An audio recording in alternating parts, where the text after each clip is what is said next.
Hello, I'm Gabriella Kelly-Davies. Welcome to this special summer season of Biographers in Conversation. I've selected episodes from the archives to inspire and excite you during the holiday season. So sit back, relax, and enjoy these fascinating conversations. Let's start the show. In this episode of Biographers in Conversation, the distinguished British biographer Oliver Soden is chatting with me about his choices while crafting Jeoffry, the poet's cat. Jeoffry was a real cat who lived in a London asylum with Christopher Smart, an 18th century poet whose verse was notable for its visionary power, Christian ardour and lyrical virtuosity. Whimsical and profound, witty and deeply moving, this semi-fictionalised biography shares the story of a poet and a poem, while setting Jeoffry's life and adventures against the roaring backdrop of 18th century London and its cast of colourful characters. Before and during his incarceration, Christopher Smart wrote Jubilate Argo, a 4,000-line hymn of praise to God for all the wonders of the natural world. Only fragments of the poem still exist. Complex and fragmented, it's characterised by its spiritual, philosophical and personal reflections. Jeoffry inspired the poem's most famous section, For I Will Consider My Cat Jeoffry, which includes 74 lines of verse. In the poem, Christopher Smart immortalises Jeoffry, extolling his many virtues and habits. It also expresses Christopher's profound emotional connection to Jeoffry. Through a blend of historical research, biography and imaginative storytelling, Oliver brings Christopher Smart and Jeoffry to life, revealing the profound impact a pet can have on human creativity and spirituality. Oliver, welcome to Biographers in Conversation. It's nice to be here. Jeoffry the Poet's Cat focuses on Christopher Smart's relationships and interactions with his beloved cat. In the biography, you cleverly use Jeoffry as a lens through which to explore Christopher's character, personality, and often troubled life. Please tell us about Christopher Jeoffry and the Poet's Cat. Well, it was a book that I wrote really as a treat to myself because I'd just finished a much, much longer book about the composer Michael Tippett, British composer of the 20th century, who had lived to the age of 93 and left an archive of about 16,000 letters. And it was a very long book and I was very tired. And I was trying to think of what I could do that would be fun and a quicker research process. And I was a great fan, and still am, of Virginia Woolf's biography, Flush, which is also a biography of an animal. It's the biography of the spaniel who was the pet of the poet Elizabeth Barrett.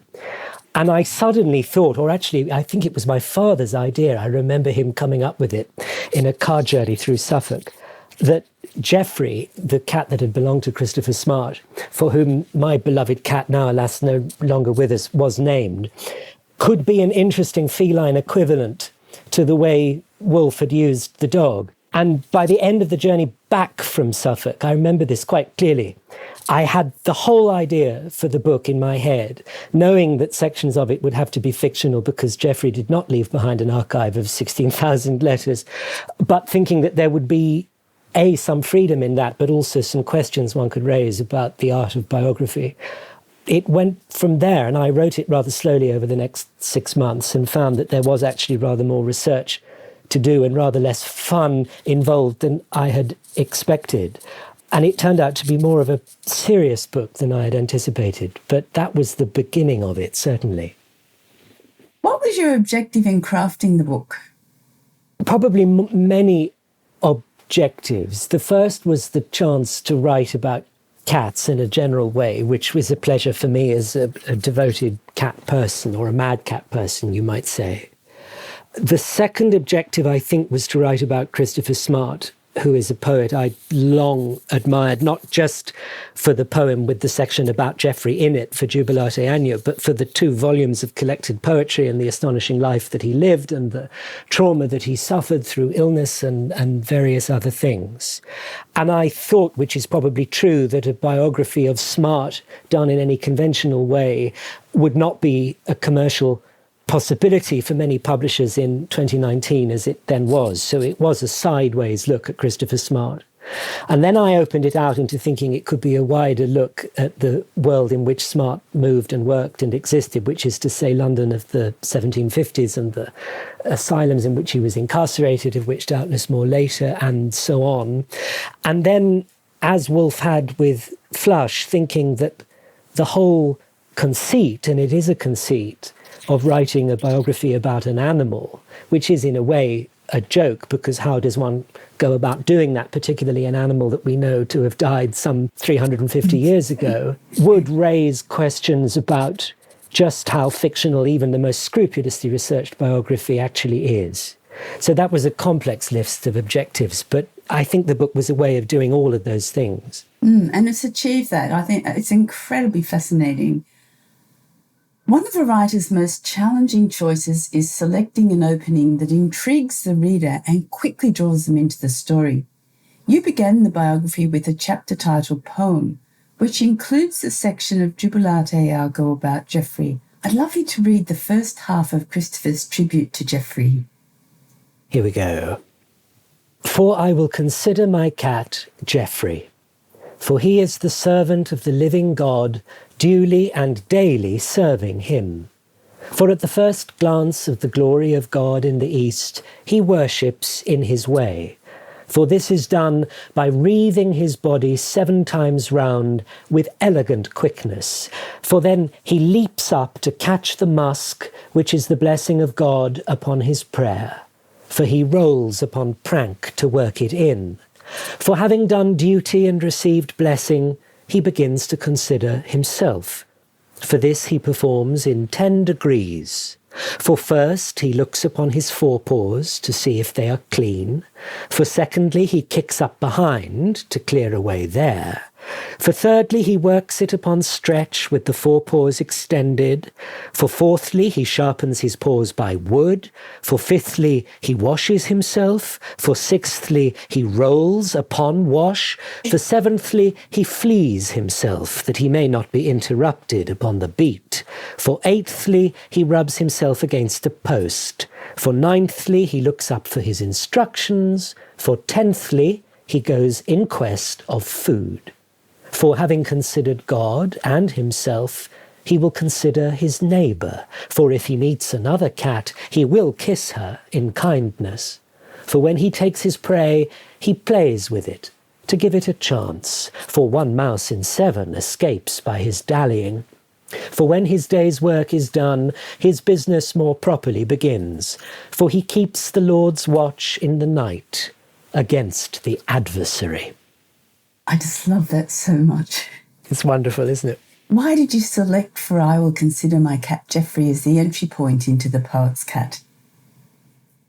Well, first of all, I wondered how many cats across the world were named Jeoffry because of that poem. And it turns out social media informed me when the book came out there are quite a few, because I gather the poem is thought to be, or that section of it, it's a 70-line in total excerpt, The Portrait of the Cat, from a much, much longer poem of religious ecstasy. But those 70 lines are meant to be the most anthologized poem there is, more compiled in anthologies than any other. So there was a certain commercial canniness, I suppose, in thinking that I was in some ways writing a biography of a poem, and a very famous poem that people would recognize. And a lot of people know the poem through a musical setting, not by Tippett, but by his contemporary Benjamin Britten from the mid-1940s. You find a lot of choral societies know this poem through the musical setting. And also because that poem, which Smart wrote in the middle of the 18th century, was lost for many centuries after that, and the manuscript was discovered just before the Second World War in a private library, and it was reprinted then.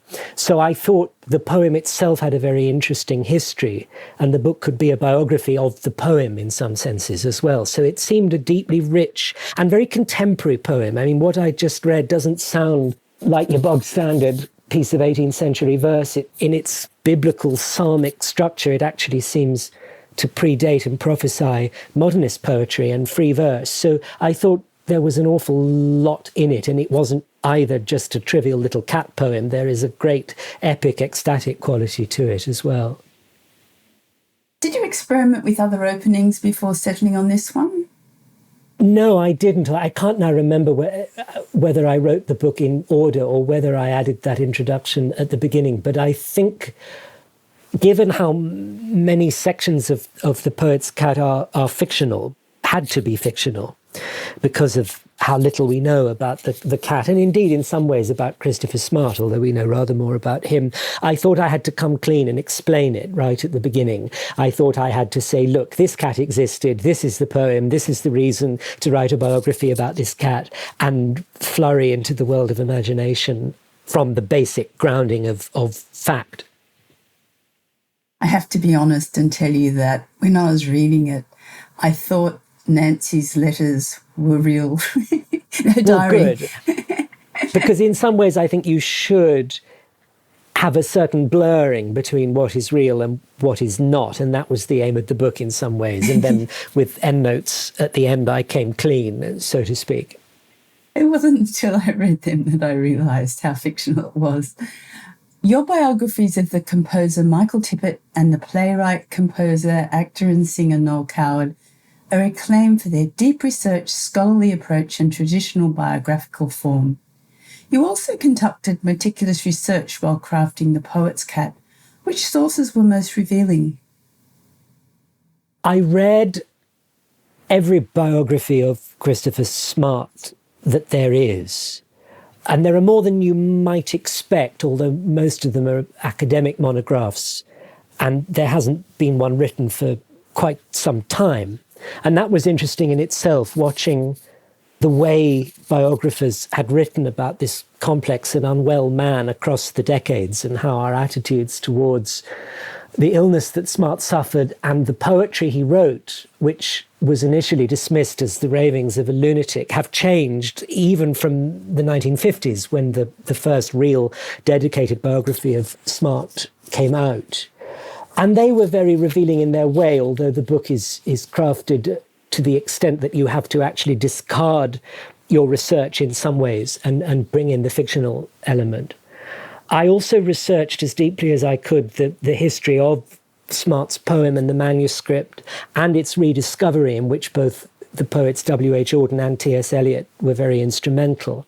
And I came across a line tucked away in an essay on another poet, I think, by T.S. Eliot, about that Jeoffry section of the poem, saying that Smart's poem about his cat is to cat poetry what the Iliad is to all writing about war. I haven't quite quoted that accurately, but finding Eliot's admiration and Eliot's sense of the profundity, the epic quality of the writing was very important. And then, of course, I had to read as much as I could about the 18th century, about the London in which Smart and his cat existed. And then as I built the book around fact by using imagination, and as I put Jeoffry into other worlds that we do not necessarily know he moved in, for example, the brothels of Covent Garden, or in his later years, a small village in Devon, I had to work out what they were like as well. And that wonderful writer, Hallie Rubenhold, who's most famous for writing about Jack the Ripper, she, earlier in her career, had written a great deal, and very illuminatingly, about the brothels of Covent Garden and Mr. Harris's List, which was the booklet by which clients could choose which prostitute could cater to their specific taste, and so on and so forth. So it was a great pile of revealing sources, which, as I say, I had to imbibe and then in some senses jettison, because the book is, to be completely frank about it, a historical novel posing as a biography, or possibly a biography posing as a historical novel. What surprises did you discover during your research, and how did these discoveries shape the narrative? Oddly, I knew you will be reassured to learn rather little about the brothels of Covent Garden in the mid-18th century, and a lot of research into that was quite eye-opening and, shall we say, surprising in small details, such as the methodology of prophylactics that 18th century prostitutes were able to use. I was less surprised about Smart, I suppose, simply because I knew more about him before I began. And then, of course, one thing I had to research deeply, and one did that partly by looking at my own cats, was the physiognomy and behavior of cats in quite a scientific way. I remember at one point discovering that they have 6 eyelids, 3 to each eye. I can't remember why I needed to find that out or how I came across it, but into the book it went. So it was little details about things that I had been familiar with as far as cats and Smart were concerned. When in the research process did you start drafting the narrative? Did you wait until you'd completed your research, or did you conduct research and write simultaneously? I always research and write simultaneously. I don't think there's any hard rule on this, but I just know myself to the extent that if I didn't start writing until research was complete, I never would start writing. I'd simply accrue a mass of illegible research notes and after 5 years tear them up and burst into tears and give up. So the research and the writing are inextricably bound together, and have been for all 3 of my books. And the book was started on the Notes app of my iPhone on that drive back from Suffolk, where just little scenes occurred to me about Smart and his cat, about the cat and Nancy the prostitute, about where the cat could end up, because I place him at the end of the book with a possibly rather too neat conceit as meeting another poet, the baby Coleridge in Devon, because I knew I could make the chronology work. So those jottings then had to be expanded into something that was as accurate as I could make it, which meant many hours in the London Library. But it was a combination of the two. Before Jeoffry lived with Christopher, he roamed the alleyways of the West End, witnessing the comings and goings of theatre-goers such as King George, Handel and Samuel Johnson. He also watched frock-coated men arriving and leaving the bordellos of Covent Garden, and even witnessed a police raid on Mother Douglas's brothel. To what extent did you retrace Jeoffry and Christopher's real and imaginary footsteps as part of your research? To quite a large extent. Partly because I speak as one of those people who simply have no sense of direction at all. And yet I wanted the book to be about London, because I felt it was very important that when Smart and the cat were confined, as we know they were, in what was called a lunatic asylum, this had to come after a period of great bustle and freedom and noise for the confinement really to register in the book. And that was something that became pertinent given that it was accepted for publication about 2 weeks before the first COVID lockdown, where all these questions of freedom and entrapment became horribly pertinent. And I wanted London to be accurately portrayed, and there was a great deal of me walking backwards and forwards around the streets of Covent Garden, first with my iPhone, but then with an 18th century map, because some of the roads have been replotted and retraced in the intervening centuries. But I thought that that sense of place and the geography, given how much better than mine a cat's sense of direction will always be, was very important to the book. And then again, when the cat and Christopher are released and take lodgings, as we know Smart did at least, on the corner of St James's Park, I felt this distinct need for him to meet the other famous literary cat of the age, which is the cat who belonged to Dr Johnson, which is Hodge. And although we don't know whether Jeoffry was alive and where he was by the time Smart was released, we do know that Hodge was alive, and we know exactly where he was. So taking the fictional license that allowed Jeoffry to be alive and in St James's Park with Smart after the release, I then had to work out geographically whether he and Hodge could have come across one another. And actually they absolutely could. And that was very important to me as well, to, as it were, prove that geographically as far as was possible. You structured the book chronologically in 6 chapters, followed by an afterword. Why did you choose this structure?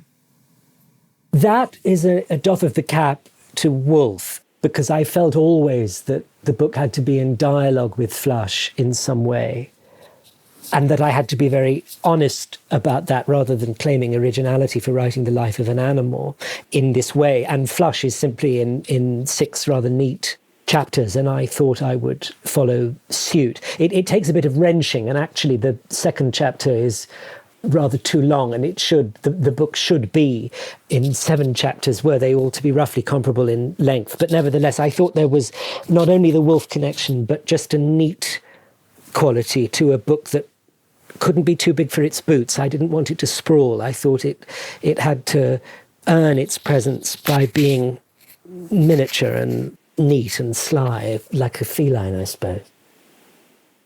What's the significance of the 6 chapter headings? The cattery, the raid, the poet, the flowers, the flute, and the end. And why do they all begin with the? The end, again, is how Woolf titles the last chapter of Flush, as I remember. And I can't say there's any great significance to the chapter titles. I'm very bad at chapter titles. Once I finish a book, I'm forever going through, desperately trying to think of what to call each section.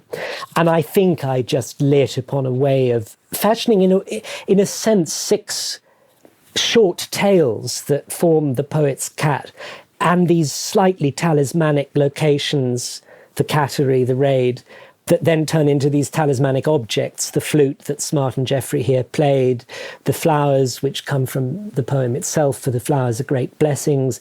But I think it's probably just a neat trick. I wouldn't allot any great significance to it myself. So in the first chapter titled The Cattery 1750 to 1753, you describe Jeoffry's birth. I'd love you to read the opening passages of that. The earth shook when Jeoffry was born. Fish jumped out of the river, chimneys rained from the roofs, and the bells clanged in their steeples. His life began in a cupboard, under the back staircase of a grand house in the Covent Garden piazza. It was early March 1750. Frock-coated men had left their wigs and their consciences on a small oriental table by the door, and were losing themselves among the perfumed candlelight of the upper rooms in a whirl of powder and petticoats. Jeoffry's siblings had been arriving through the night at 30-minute intervals, but the last kitten seemed reluctant to appear. Suddenly the cupboard was thrown violently from side to side, and a shower of dust fell onto the wriggling family, which squeaked at the sudden roar and clank from the street outside. And Jeoffry was shaken into the world. The beds in the rooms above tipped their couples apart as the house shivered around them and china fell from the dressing tables. A stream of scantily clad people made for the front door and were not noticed in the piazza, which was already speckled with dozy Londoners clutching at their dressing gowns in the drizzling dawn. I really love that. I love the word shivered. I think that works really well.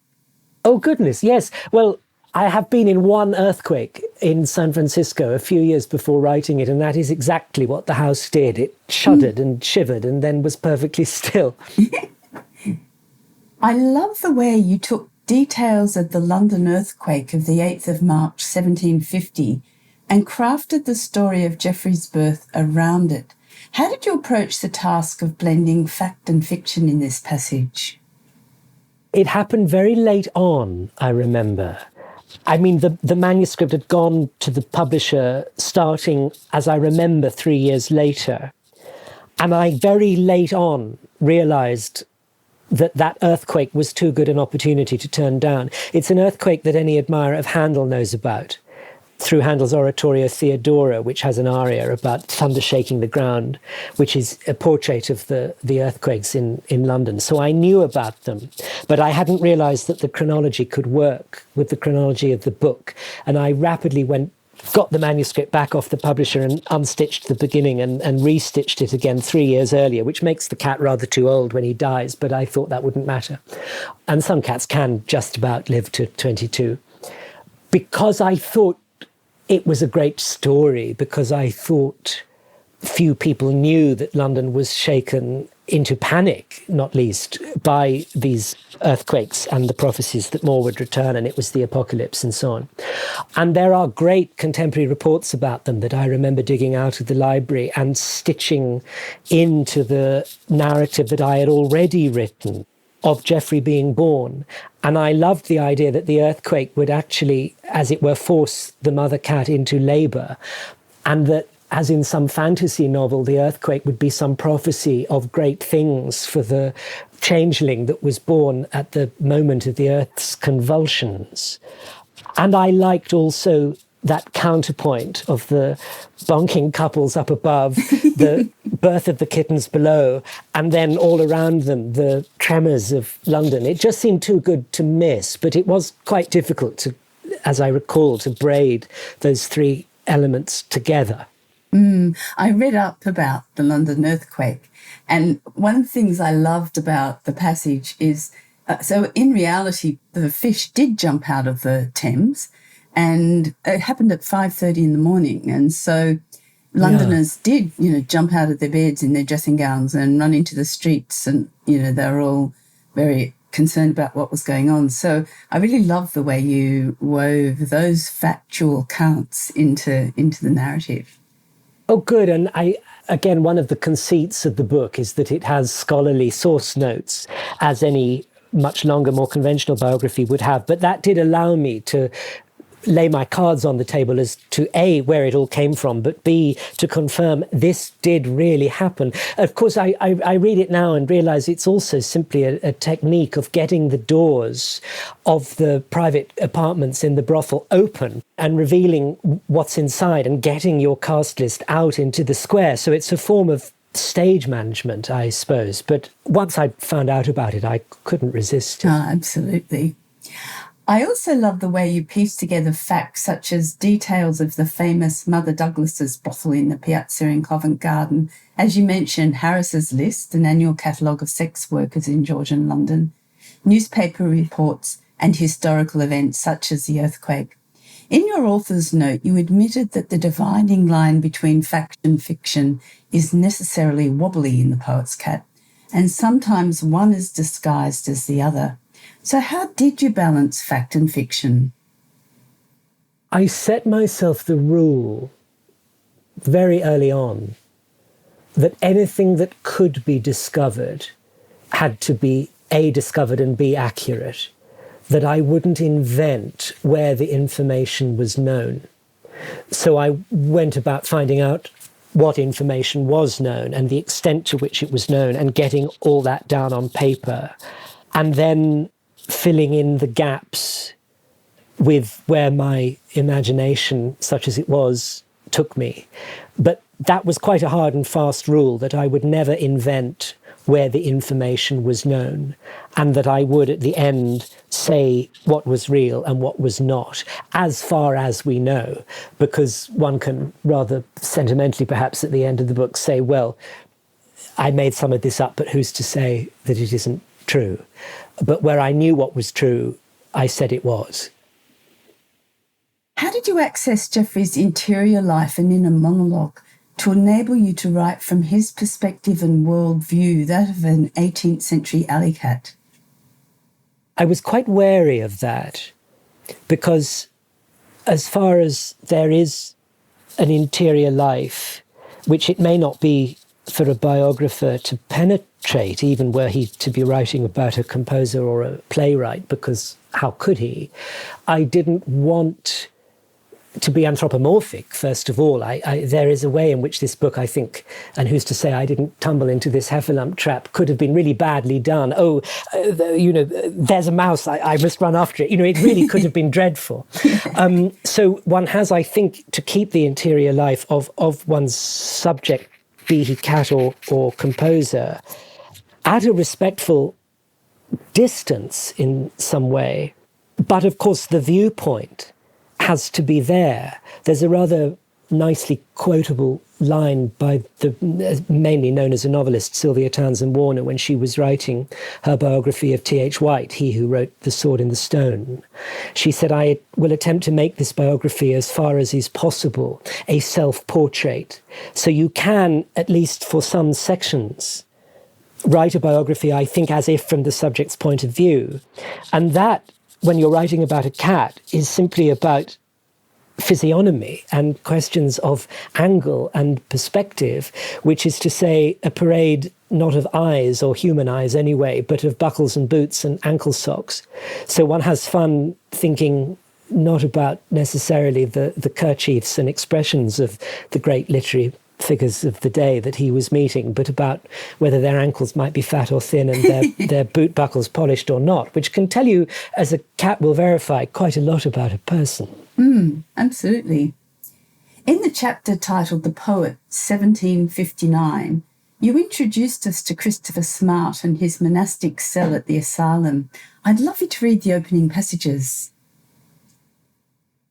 On his first day in the asylum, Jeoffry, now 9 years old and approaching middle age, took refuge under a simple wooden bed frame.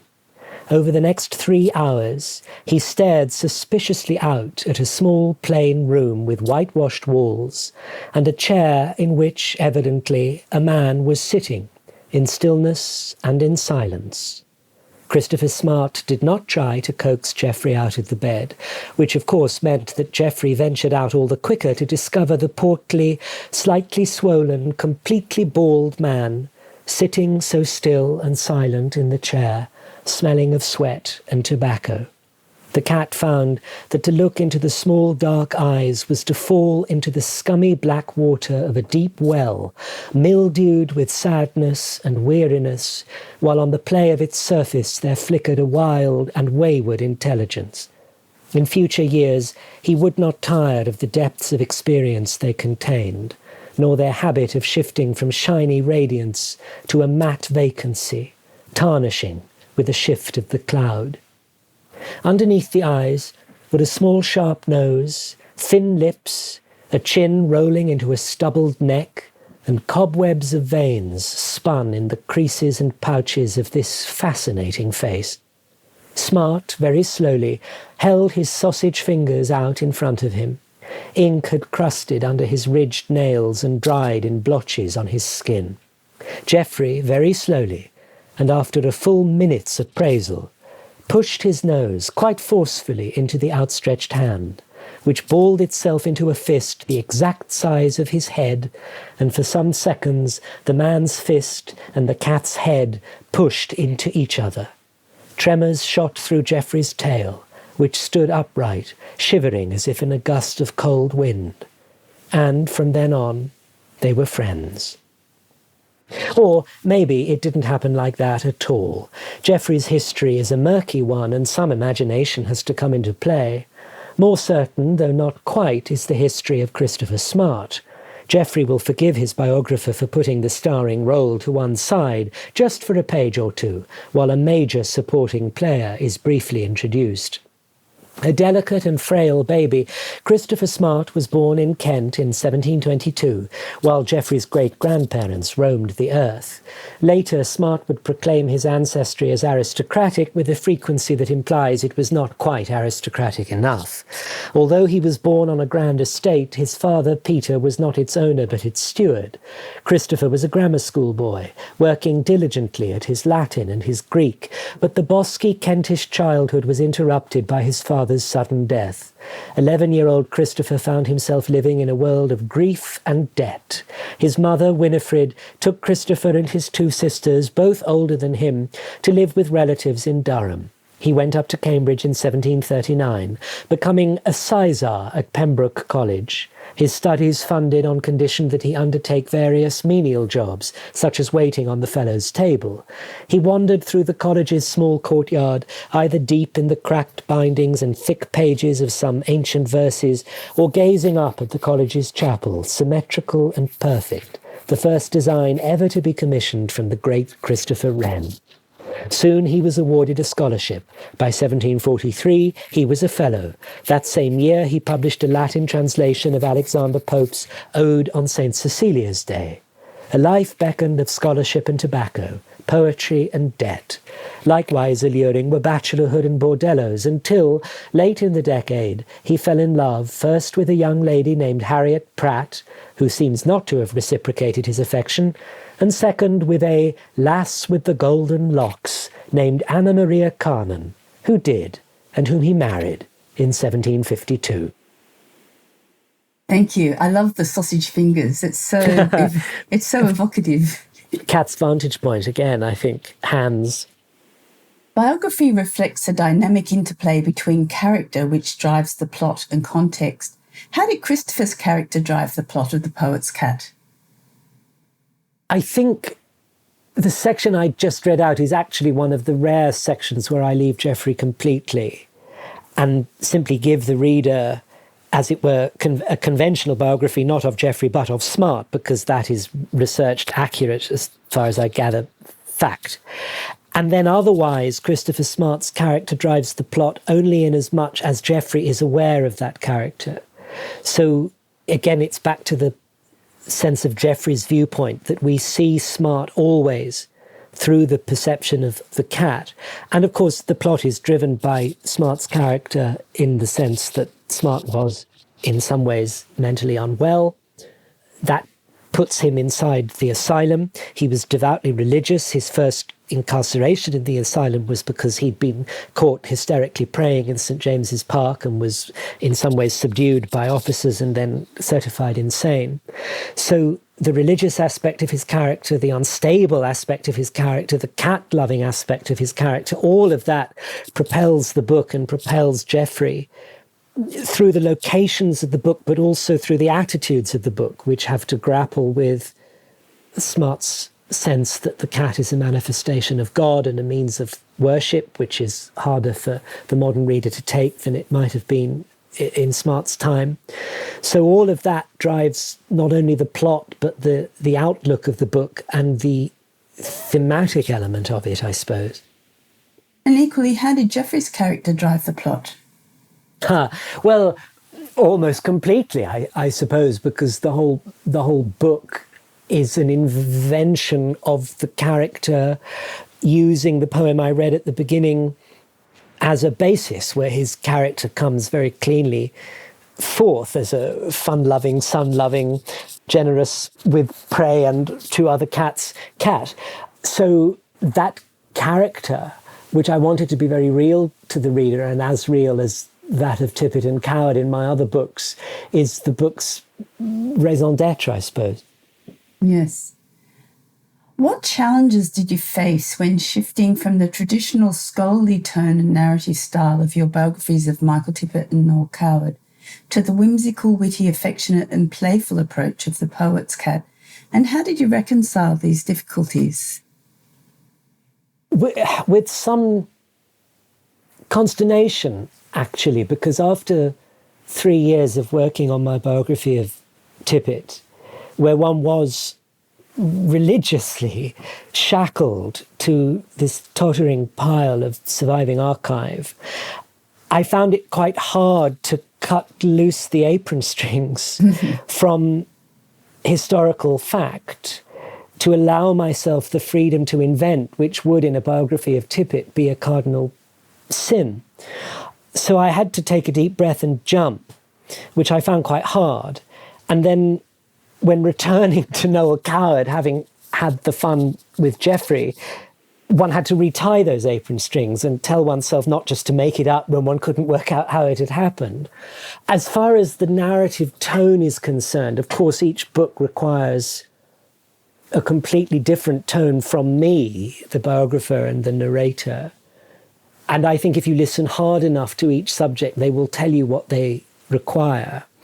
And of course, writing about Jeoffry, one had to be more of a character oneself within the book, rather than the slightly more transparent narrator of Tippett and Coward, who did not want to get in the way, because the book is certainly not a parody of Virginia Woolf, and God knows isn't on her level, but nevertheless required, I thought, a certain pastiche of that mid-20th century or early 20th century tone of biography, which is very much more novelistic, even in the researched biographies of humans, and certainly in Woolf's biography of Flush, and of course Orlando, her other experiment in fictional biography, than it would be today. So the tone required was quite hard to light upon, in that it couldn't be arch, it couldn't be merely pastiche, it shouldn't be tongue-in-cheek all the way through, though it should have a certain element of humour. And I think I worked really in the dark by instinct and intuition. Your conversational poetic narrative invites us into the domestic world of Christopher Smart and his beloved cat. It focuses more on moments of emotional connection rather than being a detailed chronological account of Christopher Smart's life. Why did you choose this approach to sharing Christopher's story? Partly because, and I hesitate, believe me, to call myself a scholar of Christopher Smart's life and work. I'm only a scholar of Jeoffry's imagined life and non-existent work. But I gather that there are huge gaps in the record as to where Smart was, why he was where he was, when we knew where he was. There aren't all that many surviving letters. There are murky areas, particularly to do with his confinement. And of course, Jeoffry the Poet's Cat is a way of filling those cracks with a fictional polyfiller. So that was the reason, but also I think because I lack the ability. I'm not a scholar of 18th century poetry or literature in the way I would just about call myself more expert in 20th century British music. But I knew a thing or two about cats, so I simply came at Smart through right angles because that was the only way I knew of getting at him. Authorial voice is an elusive concept that many writers struggle to grasp. Some researchers suggest it's a multifaceted metaphor reflecting an author's worldview, stance and opinions, while others portray it as encompassing the writer's character, identity and presence in the narrative. How would you describe your authorial voice in The Poet's Cat, and how does it differ from your authorial voice in Michael Tippett's and Noel Coward's biographies? Well, I think that is partly an extension of what I was saying before, which is that the subject will slowly, through your researches, tell you how to write about him. And Coward required something wittier than Tippett. Tippett required from me, I think, something almost more passionate. And Jeoffry, the tone, as I say, there was partly this interplay with Woolf and the earlier biographical style, but also a sense of tipping the wink, I think, as if one was a biographer in quotation marks. I mean, the first edition of the book had a biography on the front cover, which of course one meant slightly wryly. And again, I do not put myself on Virginia Woolf's level by any means, but she had exactly the same problem as I did when she published Orlando, which is that a work of fiction with the words "a biography" slapped on the front cover cause a real quandary to booksellers who give up on where on earth to shelve it, which certainly happened with Jeoffry. And come the paperback, that word "a biography" was taken off the jacket. And of course, I meant it slightly in quotation marks, and the biographical tone of Jeoffry, I think, is slightly in quotation marks. I think I was aiming to have more of a presence in the narrative. There are jokes about the biographer's relationship with his subject that I wouldn't have dared make in Tippett or Coward, where I was trying to be in the way much less, to be a pane of glass between subject and reader, certainly as far as judgment and opinions of my own are concerned. But The Poet's Cat is much more a means of toying with these ideas. Which section of the bookshops did the book end up on? I think now it's filed in fiction. And I have no complaints. And sometimes, if you ask, they take you into a dark room at the back of Waterstones here, and it's on the bottom shelf under pets, which I'm not quite so happy about. The Poet's Cat explores themes such as companionship, creativity, and the struggles of living with mental illness. What other themes did you explore in the book And why did you choose them? I think one mustn't set out, in a way, at the beginning of a book thinking, these are the list of the book's themes, and I am going to explore them. I think one writes, and then if one is very lucky, at the end of the book, one may read it, perhaps some years after finishing it, and think, oh goodness, that's what it's about, without having realised it at the time. And that's been the case for me with all three of the books I've written. So the themes, such as they are, were not consciously laid out beforehand. But as I say, it was astonishing in the middle of the COVID lockdown when the book was published, and it was actually published in the middle of lockdown. There was a launch party where everybody sat miles away from one another wearing masks.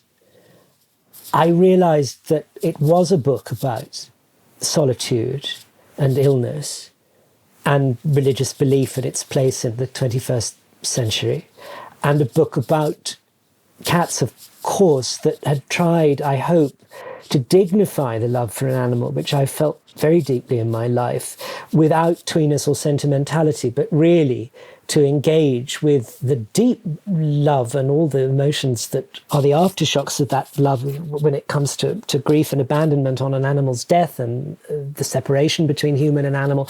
All those things I thought deserved quite serious biographical treatment.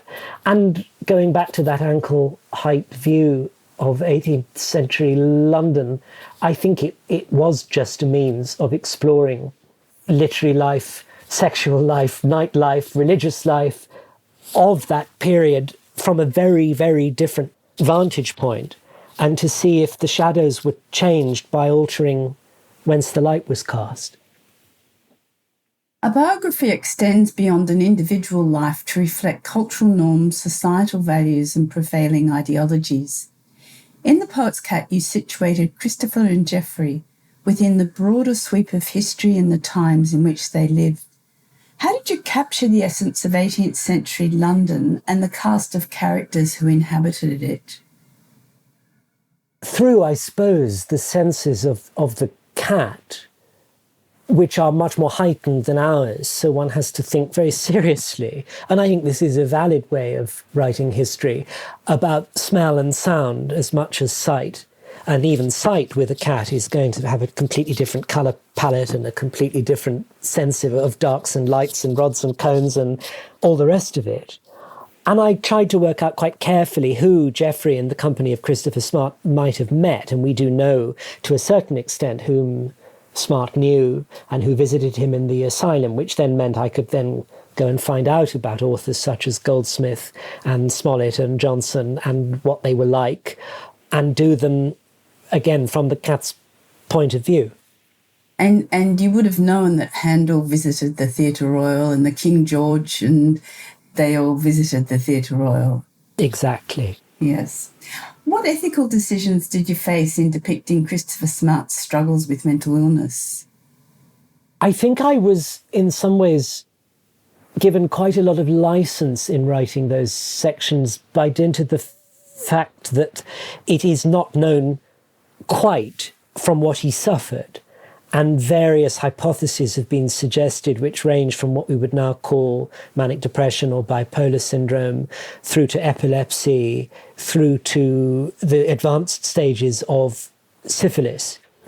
And again, another license and freedom in writing those sections, which perhaps frees one from having to be scrupulously, and to use your word, ethically accurate in depicting the experience of a specific illness, is that I wrote about it only as far as the cat's perceptions of it were concerned.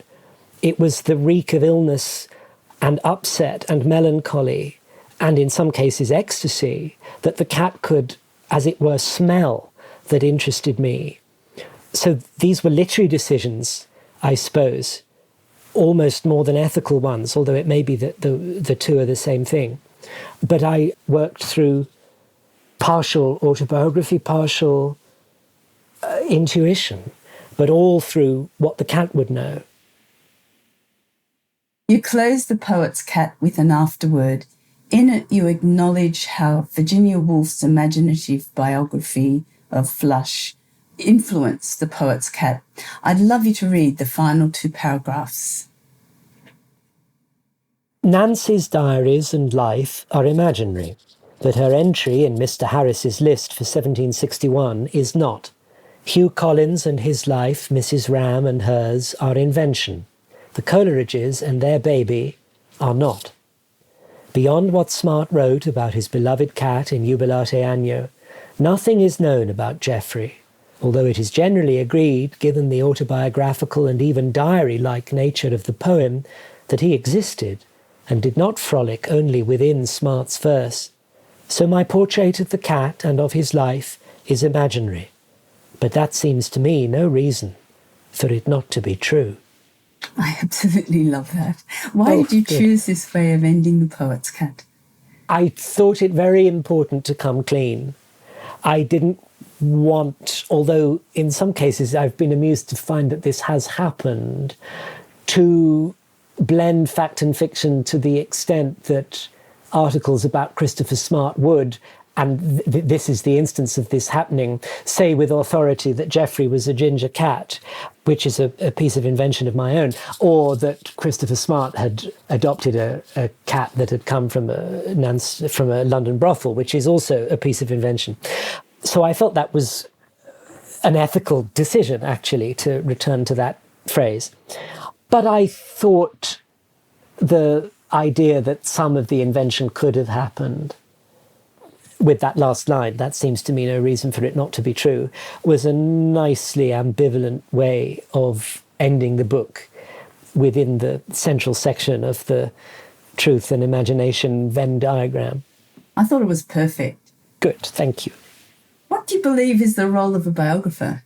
Oh, there's a small question for me.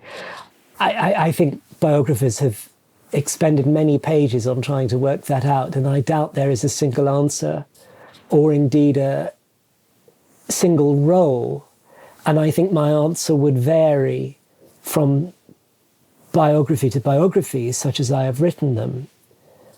And on one level, especially with a first biography, a subject that has not been written about before, you are doing something as simple as preserving within two hard or soft covers all the elements of that life in chronological order as far as you have been able to discover them shaped into some readable narrative. And then subsequent biographers will come along and turn that narrative upside down and inside out and do all kinds of imaginary and playful things. But whether you are writing chronologically, whether you are the first biographer or the 120th, I suppose you are trying to capture in words the essence of somebody as well as what they did. And with the biography of a creative subject, trying to work out what spurred, created, kept alive that imagination. Where did it come from? How was it able to do what it did? All of those things you will, as a biographer, fall short in trying to understand. But I suppose that is the role of a biographer. And without, in my view, writing about yourself, which is the pitfall of many a biography, that you interpose yourself between reader and subject, that you cast censure, that you judge, that you knuckle rap, that you excoriate or exculpate. And I try never to do any of those things. So it may be that the answer to the ultimate role of the biographer is to be completely transparent, all of which is a very convoluted way of saying there is no one way of being a biographer, and the inventive side of Jeoffry would be a terrible way of carrying on in another form of writing up a life. But that is all you're doing, to use Woolf's phrase that is merely a translation of biography from the Greek. You are life writing. You are writing a life in one way or another. That's right. And there's no one definitive biography, because every biographer will come to it with different archival sources, a different worldview and, demographic background and education. And so that's why there can be 112 biographies of the same person, and they can all be different. Yes, and I imagine it's true that you start to glimpse the truth of that subject in the cracks between the biographies, that you voyage round them through all the books, and there's some still centre, the storm centre, around which all these biographies revolve. That's right. So finally, what advice would you like to share with other writers who are crafting imaginary biographies?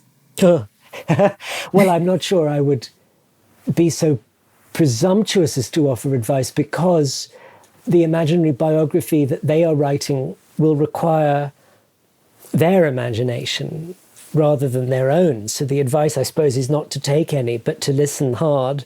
Well, this may be the advice, to listen hard to the subject or subjects that they are writing about, and to hear what kind of book it is that they require.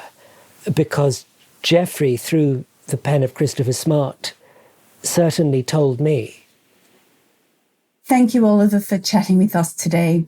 In Jeoffry, the Poet's Cat, you transport us into the bustling streets of 18th century London, where we encounter a vibrant cast of characters, including the likes of King George, Handel and Samuel Johnson.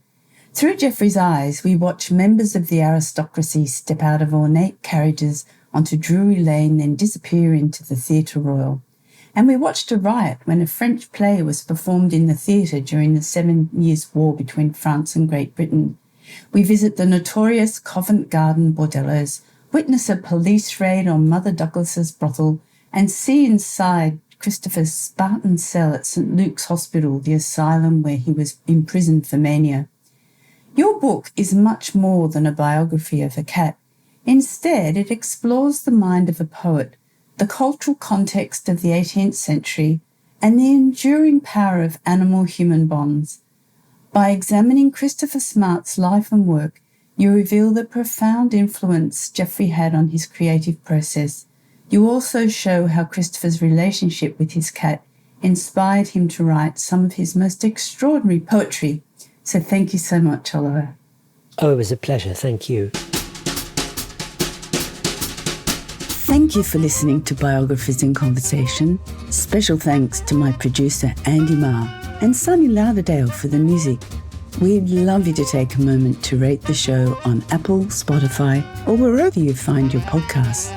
If you enjoyed this conversation, please share it with your family and friends. To discover more about my guests and their biographies, head over to their show pages on biographersinconversation.com. There you'll find all our episodes and ways of getting in touch with us. I'm looking forward to our next conversation about the choices every biographer faces. I hope you are too.